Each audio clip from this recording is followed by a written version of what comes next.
Hello ji, this is C F आग और आज की अपनी इस वीडियो के अंदर हम CFAP 3 का chapter number 4 capability analysis of business इसको कवर कर रहे हैं। सबसे पहले हम स्ट्रेटेजिक कैपेबिलिटी की बात करते हैं। स्ट्रेटेजिक कैपेबिलिटी का मतलब ये है कि किसी ऑर्गेनाइजेशन के पास जो रिसोर्सेज हैं और जो उसकी कंपिटेंसीज हैं जो उसने डेवलप की हैं ओवर द टाइम, वो उन दोनों के जो कम्बिनेशन है उसको किस तरह से यूज़ करके बेस्ट अपॉर्चुनिटीज़ को एक्सप्लॉइट कर सकता है। ये बेसिकली हमारी स्ट्रेटेजिक कैपेबिलिटी होती है। आगे बढ़ते हैं जी।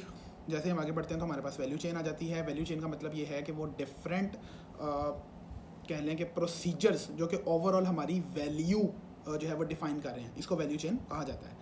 अच्छा, वैल्यू क्या होती है? वैल्यू बेसिकली अक्सर क्या होती है, परसेप्शन होती है कि कस्टमर हमसे क्या ले रहा है, या कस्टमर कौन सी ऐसी चीज़ है जो जिसको कस्टमर वैल्यू समझ रहा है। मिसाल के तौर पे अगर हम बात करें जी कि कोई बहुत बड़ा ब्रांड नेम है, तो कस्टमर उसके साथ अपने आप को अटैच होना ही बाज़-औक़ात वैल्यू समझ रहा होता है।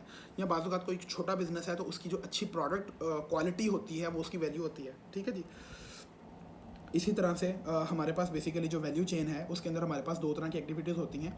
एक होती हैं हमारी वो एक्टिविटीज़ जो कि प्राइमरी एक्टिविटीज़ हैं जो बिज़नेस चलाती हैं, ठीक है, और एक होती हैं सपोर्ट एक्टिविटीज़। प्राइमरी एक्टिविटीज़ हमारी क्या क्या हो सकती हैं? Inbound logistics, operations, outbound logistics, marketing and sales, service. इसी तरह से जो हमारी सपोर्ट एक्टिविटीज़ हैं वो क्या होंगी? वो हमारे फर्म का इंफ्रास्ट्रक्चर होगा, वो ह्यूमन रिसोर्स मैनेजमेंट होगा, वो टेक्नोलॉजी डेवलपमेंट है, प्रोक्योरमेंट है। बेसिकली दोनों तरह की जो एक्टिविटीज़ हैं वो वैल्यू चेन में वैल्यू ऐड कर रही हैं। लेकिन जो सपोर्ट एक्टिविटीज़ हैं ये ऐसा लगता है बाज़ औक़ात कि ये डायरेक्टली नहीं बल्कि इनडायरेक्टली अपना रोल प्ले कर रही हैं। ठीक है जी। इसी तरह से हमने बात कर ली।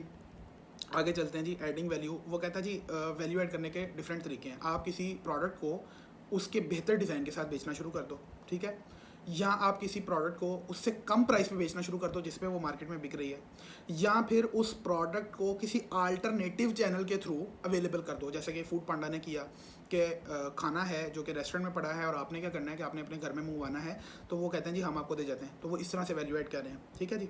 अच्छा, value creation and strategic management हम क्या करेंगे जी? सबसे पहले हमारे पास एक कॉर्पोरेट स्ट्रेटजी होगी जो कि वैल्यू बनाएगी कस्टमर के लिए।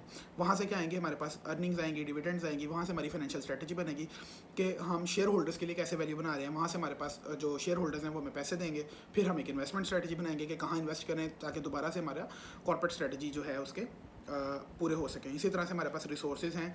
रिसोर्सेज बेसिकली क्या होता है? कोई भी एसेट है, कोई प्रोसेस है जो कि एंटिटी यूज़ कर रही है और एंटिटी का कंट्रोल है उसके ऊपर। ठीक है जी। कुछ थ्रेशोल्ड रिसोर्सेज हैं जो मिनिमम रिसोर्सेज हैं जो आपके पास होने चाहिए, और कुछ यूनिक रिसोर्सेज हैं जो आप ओवर द टाइम बिल्ड करते हो। यूनिक रिसोर्सेज आपके कुछ ह्यूमन रिसोर्सेज भी हो सकते हैं।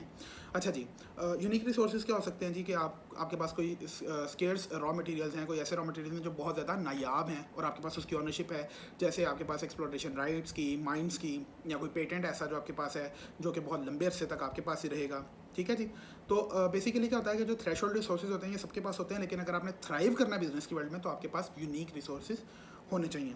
इसी तरह से कंपिटेंसीज हैं। कंपिटेंसीज वो एक्टिविटीज़ या प्रोसेसेस होते हैं जो एंटिटी यूज़ करती है वैल्यू क्रिएट करने के लिए।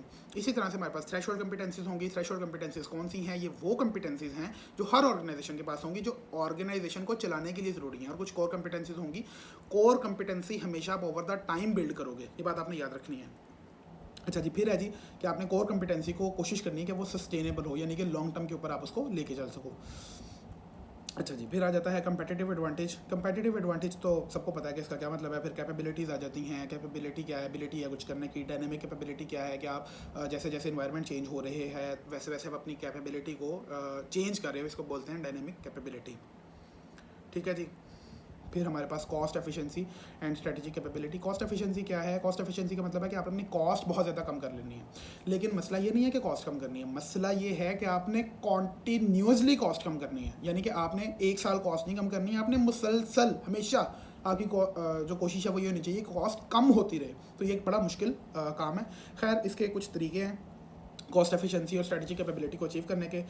सबसे पहला हमारे पास इकोनॉमीज ऑफ स्केल है। इकोनॉमीज ऑफ स्केल ये है कि आप बहुत ज़्यादा जो प्रोडक्ट है जो भी आप बना रहे हो वो बहुत ज़्यादा नंबर में बन रही है। तो क्योंकि लेट्स से कि हमारी जो टोटल फिक्स कॉस्ट है वो 1000 आ रही है और हम जो प्रोडक्ट बना रहे हैं वो 500 बना रहे हैं, तो हमारी जो पर यूनिट कॉस्ट आएगी ना इस रेलिवेंट एग्जाम्पल में वो शायद आएगी 2 रुपये। लेकिन अगर यही हम क्या करें कि हमारी प्रोडक्ट्स भी नंबर ऑफ यूनिट्स उस रेलिवेंट प्रोडक्ट के वो भी 1000 हो जाए और हमारी कॉस्ट भी 1000 आ रही है, तो अब हमारी जो पर यूनिट कॉस्ट पड़ी वो 1 रुपये पड़ी। ठीक है, तो इस तरह से जो इकोनॉमीज़ ऑफ स्केल जब आती है तो हमारी कॉस्ट एफिशिएंसी जनरेट होती है। इसी तरह से इकोनॉमीज़ ऑफ स्कोप है। इकोनॉमीज़ ऑफ स्कोप क्या है जी, कि आप एक से ज़्यादा प्रोडक्ट बनाना शुरू कर देते हो। ये मोस्टली ऐसा होता है उन केसेस के अंदर होता है कि जब एक ही प्रोसेस यूज़ करके आप एक से ज़्यादा प्रोडक्ट बना रहे हो, तो एक मेन प्रोडक्ट होती है, दूसरी बाय प्रोडक्ट भी आप कह सकते हो। ठीक है जी।